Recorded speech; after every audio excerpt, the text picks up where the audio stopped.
গতকাল ২১শে জানুয়ারি ২০২৬ সংযুক্ত আরব আমিরাত ইউএই সরকার এবং দুবাই কর্তৃপক্ষ থেকে প্রাপ্ত সর্বশেষ আপডেট অনুযায়ী বাংলাদেশি নাগরিকদের জন্য সব ধরনের ভিসার ক্ষেত্রে বড় ধরনের বিধিনিষেধ শিথিল করা হয়েছে। দীর্ঘদিন ধরে চলা অনিশ্চয়তার পর এটি প্রবাসীদের জন্য একটি বিশাল বিজয়। নিচে বিস্তারিত জানানো হলো। সব ক্যাটাগরিতে ভিসা চালুর মানে কি?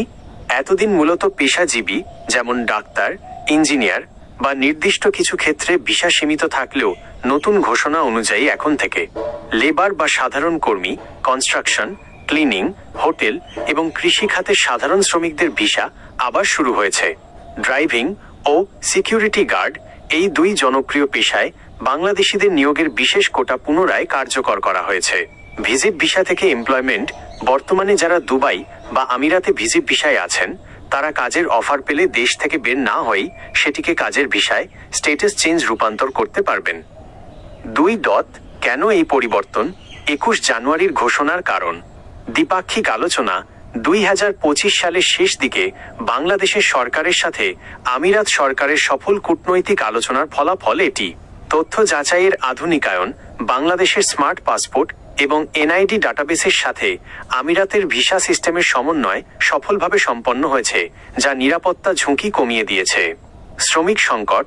দুবাইয়ের বর্তমান উন্নয়ন প্রকল্পগুলোর জন্য বিশাল সংখ্যক জনশক্তির প্রয়োজন, যেখানে বাংলাদেশি কর্মীরা ঐতিহাসিকভাবেই জনপ্রিয়। ৩. ভিসার আবেদন করার নিয়ম। ২০২৬ আপডেট। দক্ষতা সনদ। কিছু নির্দিষ্ট কারিগরি কাজের ক্ষেত্রে যেমন ইলেকট্রিশিয়ান বা টেকনিশিয়ান,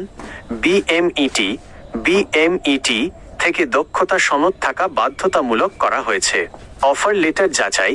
কোনো এজেন্টকে টাকা দেওয়ার আগে MOARI ministry of human resources and Emiratisation এর ওয়েবসাইট বা অ্যাপের মাধ্যমে আপনার অফার লেটারটি আসল কি না যাচাই করে নিন। Police clearance. কাজের ভিসার আবেদনের ক্ষেত্রে এখন অধিকাংশ কোম্পানিতে পুলিশ ক্লিয়ারেন্স সার্টিফিকেট প্রয়োজন হচ্ছে। ৪. সতর্কতা। সব ক্যাটাগরিতে ভিসা খুলে যাওয়ার খবরে অনেক অসাধু দালাল বা ভুয়া এজেন্সি সক্রিয় হতে পারে। ভিসা নিশ্চিত না হয়ে কোনো বড় অঙ্কের টাকা লেনদেন করবেন না। দুবাই সরকারের অফিসিয়াল পোর্টাল থেকে আপনার পাসপোর্টের কপি দিয়ে ভিসার স্ট্যাটাস চেক করে নিন।